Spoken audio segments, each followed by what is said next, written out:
होना चाहिए भवन के अंदर, वो दक्षिण या पश्चिम दिशा के मध्य होना, पश्चिम दिशा में होना चाहिए। अगर पश्चिम या दक्षिण दिशा में स्थान का अभाव हो तो उसको नेत्रत कोण में भी आप बना सकते हैं। तो मुख्य जो उसका जो स्थान होता है दक्षिण और पश्चिम दिशा का जो भाग है वहां पे आप गृह स्वामी का जो मुख्य कक्ष है वहां बनाना चाहिए। जी पंडित जी, शयन कक्ष से क्या अभिप्राय है?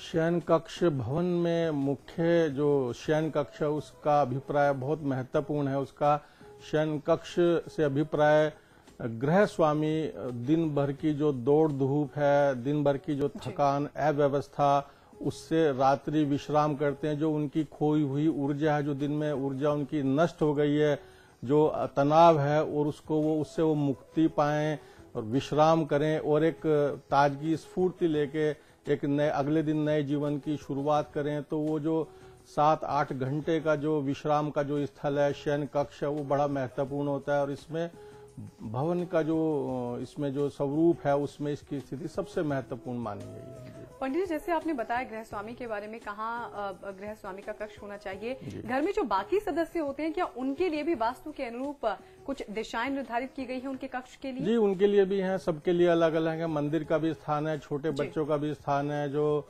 कुंवारी जो लड़कियां होती हैं, अनमैरिड जो लड़कियां हैं उनका भी अलग स्थान है, सेवकों का भी अलग स्थान है। तो भूखंड के अंदर, भवन के अंदर हर एक व्यक्ति वो उनका जो स्तर है और उनके सबके अलग अलग स्थान हमारे वास्तु विज्ञान के अंदर दिए हुए हैं। जी पंडित जी, पलंग की अगर बात की जाए तो पलंग की दिशा क्या होनी चाहिए घर के अंदर? देखिए, पलंग का जो स्थान शयन कक्ष में पलंग सबसे महत्वपूर्ण विषय वस्तु है। पलंग हमेशा जो रखें उसको साउथ या वेस्ट कॉर्नर में, यानी कि दक्षिण या पश्चिम, या उसको नेत्रत में भी रखते हैं, साउथ वेस्ट के मध्य भाग में रख सकते हैं। पलंग की जो स्थिति है, पलंग बिल्कुल दीवार से सटा हुआ हो जो उसका सिरहाना है, और दोनों उसके जो दोनों भाग हैं वो खाली हो, दोनों ओर का जो स्थान है वो खाली होना चाहिए। तो ये पलंग की स्थिति है। जी पंडित जी, इसके अलावा भी पलंग किसी भी कक्ष में लगाते समय, रखते समय कुछ बातों का ध्यान रखना चाहिए? इन्हीं बातों का ध्यान रखना चाहिए। जो पलंग है आपका वो दीवार से, उसका जो सिरहाना है दीवार से सटा हुआ हो, दोनों जगह खाली हो, और उसमें सबसे महत्वपूर्ण पलंग की अगर हम स्थिति को लें तो जो पलंग है आपका वो उत्तम काष्ठ का बना हुआ हो, लोहे का ना हो। अब संभवतः उसको ध्यान रखें कि लोहे का ना लें। लोहा जो वस्तु है उस पर सोने से वो नेगेटिव ऊर्जा का उत्सर्जन करता है। तो हमारे शास्त्रों में काष्ठ का जो पलंग है वो सोने के लिए उत्तम बताया है। पंडित जी, इसकी साज सज्जा को लेकर क्या कुछ ध्यान रखना चाहिए? देखिए, पलंग का जो साज सज्जा है उसके ऊपर सबसे पहले तो पलंग का ही स्वरूप ले लें। हमारे शास्त्रों में पलंग का जो नीचे वाला स्थान है बिल्कुल साफ शुद्ध होना चाहिए। उसके नीचे कोई अनावश्यक वस्तुएं, टूटी फूटी वस्तुएं ना हो, कोई झाड़ू ना हो, इस तरह की जो लोहे के जो सामान है वो ना हो। आजकल स्थान अभाव के कारण बॉक्स वाले जो पलंग हैं उनका एक प्रचलन हो गया, तो वो स्थान अभाव का एक बहुत महत्वपूर्ण स्थान है उसके अंदर। तो उसको क्या रखना चाहिए, उसके अंदर वस्त्र रख सकते हैं, बिछौने रख सकते हैं, आप चादरें रख सकते हैं। जो प्रयोग किए जाने वाले जो वस्त्र हैं वो ही पलंग के अंदर, बॉक्स के अंदर रखने चाहिए। जी बिल्कुल पंडित जी, और भी जानेंगे। इस वक्त हमारे साथ एक दर्शक विद्या जुड़ गई हैं गाजियाबाद से। बहुत बहुत स्वागत है विद्या आपका इस कार्यक्रम में। धन्यवाद। क्या जानना चाहती हैं आप? हाँ जी, मैं ये पंडित जी से ये जानना चाहती हूँ कि मैं अपना नया घर बनवा रही हूँ और मुझे ये जानना है कि जो मेरा शयन कक्ष होना चाहिए वो किस दिशा में मैं बनवाऊँ जिससे हमारे घर में पॉजिटिव एनर्जी रहे। जी, आपका जो शयन कक्ष होना चाहिए दक्षिण दिशा में या पश्चिम दिशा में, और जो अनमैरिड लड़कियां हैं उनका जो शयन कक्ष होना चाहिए नॉर्थ वेस्ट, यानी कि वायव्य कोण में हो, तो उनका जल्दी विवाह के लिए वो कारक होता है, तो उनका जल्दी विवाह हो जाता है। जो विवाहित स्त्रियां हैं उनको दक्षिण या पश्चिम में जो अपना शयन कक्ष बनाना चाहिए। जी चलिए, हमें कॉल करने के लिए बहुत बहुत शुक्रिया। पंडित जी, आपने पलंग के बारे में काफी कुछ बताया। वहीं अगर हम दूसरे फर्नीचर्स के बारे में बात करें, चाहे वो डाइनिंग टेबल हो या फिर सोफा हो, वो कहाँ पर होना चाहिए भवन के अंदर? देखिए, उनका अलग अलग स्थान है। यहाँ पर हम लोग जो चर्चा कर रहे हैं वो केवल शयन कक्ष के बारे में कर रहे हैं। तो डाइनिंग जो टेबल है वो उसके लिए अलग स्थान होता है हमारे यहाँ पर। तो वो हम जो उसको अभी केंद्र बिंदु बनाया हमने वो शयन कक्ष, उसके आंतरिक भाग, उसकी साज सज्जा, उसमें क्या होना चाहिए, क्या विषय वस्तु नहीं होनी चाहिए, तो हम उनको ही अभिप्राय हमारा कि उसको ही हम इसके अंदर लें। तो इसमें सबसे जो मुख्य स्थान है कि वो पलंग का है। तो पलंग पे भी देखें कि यदि पति पत्नी उस पे सोते हैं, पलंग है उसके अंदर, तो उस पे देखें कि वस्त्र कैसे हो। वस्त्रों का स्थान भी बड़ा महत्वपूर्ण है, क्योंकि रात्रि विश्राम का जो कारक ग्रह है वो चंद्रमा और शुक्र। शुक्र पत्नी का कारक ग्रह होता है, चंद्रमा मन की शांति, मन का कारक ग्रह होता है। तो ये ध्यान रखें कि रात्रि में चंद्रमा और शुक्र प्रबल रहें, उनको कोई दोष ना हो, तो जिससे पति पत्नी दोनों सौहार्द और आनंद से उसमें अपना रात्रि का विश्राम कर सकें, उनको तनाव ना हो, जो अगला दिन हो उनका वो शुभ हो, उनको आनंददायक हो। तो ऐसी स्थिति हम उसमें बनाएं कि शयन कक्ष की जो वो एक तरह से आनंददायक स्थिति हो, उसमें उत्साहजनक स्थिति हो। जी पंडित जी, किस अवस्था में सोना चाहिए हस्बैंड वाइफ को? देखिए, अवस्था में कोई भी अगर पलंग के ऊपर सोता है, हमेशा उसका जो सिर है दक्षिण में या पश्चिम में, उसके जो पैर हो हमेशा उत्तर की ओर हो या पूर्व दिशा की ओर हो। कभी भी पैर दक्षिण दिशा की ओर नहीं रखने चाहिए। दक्षिण दिशा में रखे गए जो पैर होते हैं वो रोग कारक होते हैं, मानसिक अवसाद की स्थिति उत्पन्न करते हैं, भिन्न भिन्न प्रकार के वो मानसिक और शारीरिक रोग की उत्पत्ति करते हैं। ऐसे ही पैर कभी भी पश्चिम दिशा में भी रखने चाहिए। पश्चिम दिशा में रखे गए पांव ऋण की उत्पत्ति करते हैं। नेतृत्व दिशा यानी कि साउथ वेस्ट जो कॉर्नर है, दक्षिण और पश्चिम का मध्य भाग, उसमें अगर पैर करके सोते हैं तो ऐसे व्यक्ति हमेशा किसी गुप्त चिंताओं से घिरे रहते हैं, गुप्त शत्रु की उत्पत्ति होती है, उनके यहाँ चोरियां भी बहुत होती हैं। तो ये भी ध्यान रखें कि जो आपके पांव की और सिर की स्थिति है बिल्कुल वास्तु विज्ञान के अनुकूल हो, तो उससे क्या होगा कि वो जीवन आपका जो आनंद में रहेगा। जी पंडित जी, बच्चे किस दिशा में सोएं? देखिए, बच्चा अगर वो छोटा है तो हमारे शास्त्र में जो छोटा बच्चा है, जो दूध पीने वाला बच्चा है, उसको मध्य भाग, हमारे यहाँ क्या है कि पति पत्नी उसको अपने मध्य भाग में सुलाएं, तो दोनों का परस्पर उसके स्नेह बनता है। जो बड़ा होता है तो उनका दोनों माता पिता से समान समभाव उसका स्नेह होता है, सौहार्द रहता है। कुछ लोग क्या करते हैं कि वो पत्नी अपने साइड में एक बच्चे को लेकर सोती है, पति अलग होते हैं, तो ऐसी स्थिति हमारे वास्तु विज्ञान में उसको खराब बताई है। बच्चे का जो स्थान है वो पति पत्नी के मध्य है, अगर वो बहुत छोटा बच्चा है। और बड़े बच्चे होते हैं तो उनका एक अलग शयन कक्ष होता है, बच्चों का कक्ष होता है, उसका वर्णन अगले उसमें करेंगे। तो बच्चे की जो स्थिति है वो मध्य भाग में होनी चाहिए। जी बिल्कुल। पंडित जी, इस वक्त हमारे साथ एक दर्शक जुड़ गए हैं, शोभा गाजियाबाद से। बहुत बहुत स्वागत है शोभा आपका इस कार्यक्रम में। पंडित जी, हेलो। जी जी। हाँ जी, मैं ये पूछना चाहती हूँ कि मैं घर बनवा रही हूँ, तो उसमें किस तरह से मैं साज सज्जा कर सकती हूँ जो वास्तु के लिहाज से अच्छा हो?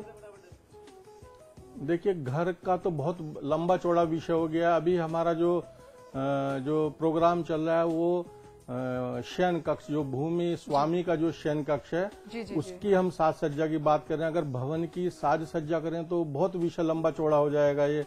तो अभी अच्छा होगा कि आप शयन कक्ष कैसा हो जी, तो उसको ही केंद्र बिंदु करें आप। चलिए, बहुत बहुत शुक्रिया हमें कॉल करने के लिए। पंडित जी, साज सज्जा की हम बात कर रहे हैं, शयन कक्ष में और क्या कुछ चीजें लगाई जा सकती हैं ताकि पॉजिटिव एनर्जी आए?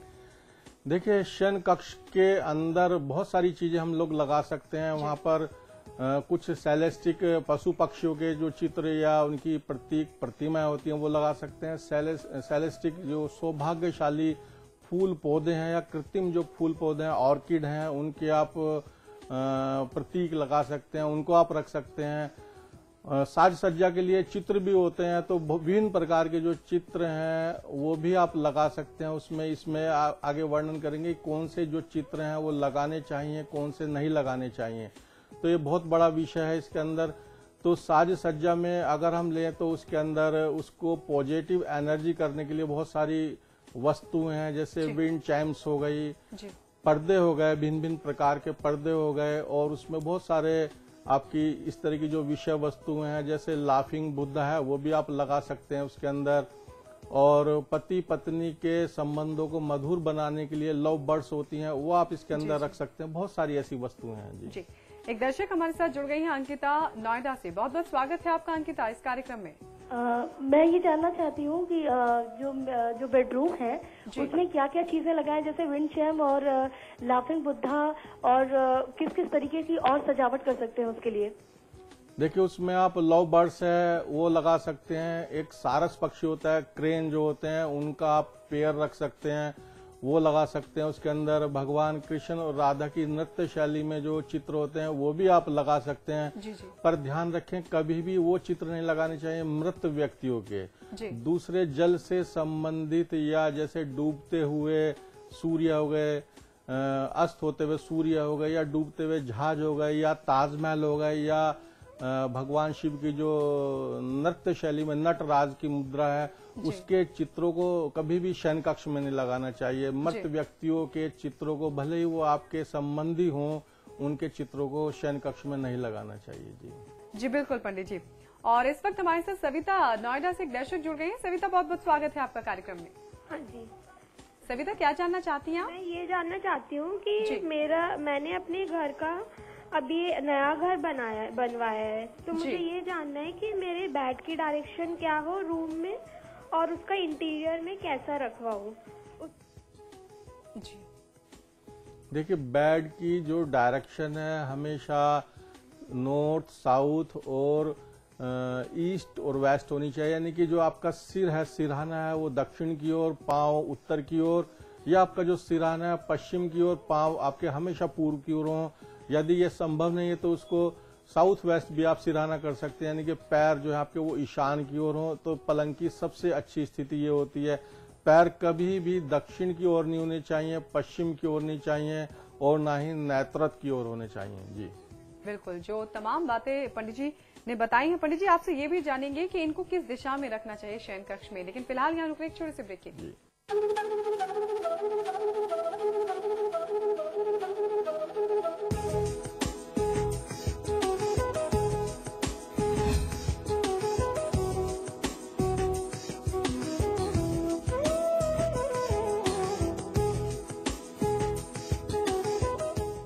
रजनीगंधा का कोई मुकाबला नहीं, इसमें है बहुमूल्य प्राकृतिक रूप केवड़ा, पवित्र शीतल चंदन तेल, अव्वल दर्जे का गुणकारी कत्था, खास खुशबू वाली इलायची, उम्दा क्वालिटी वाली जायकेदार सुपारी। रजनीगंधा का कोई मुकाबला नहीं। हम रजनीगंधा खाने वाले गहरी गहरी चीजों को मुंह नहीं लगाते। इसमें तंबाकू बिल्कुल नहीं, इसीलिए तो मैं भी खाती हूँ।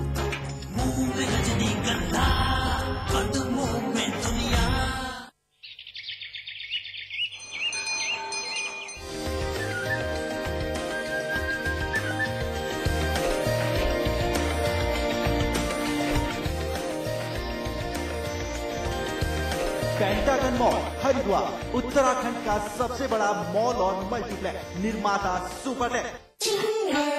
आज ली क्या इंटरेस्टिंगली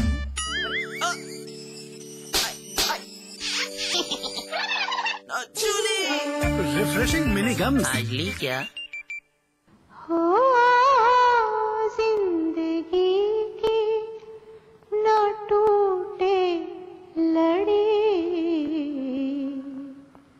प्यार कर ले घड़ी दो घड़ी। देखिए अधूरी दास्तां रात 8:30 बजे सिर्फ समाचार प्लस पर।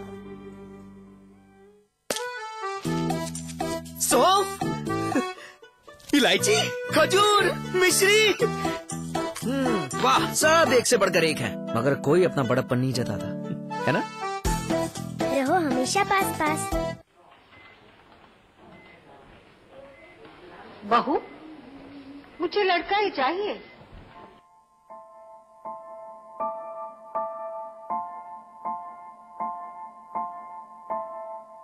माँ माँ माँ माँ, अभी तो भगवान ने मेरे हाथों पे किस्मत की लकीरें भी नहीं बनाई, और उनसे पहले ही आप सबने मेरी तकदीर का फैसला सुना दिया।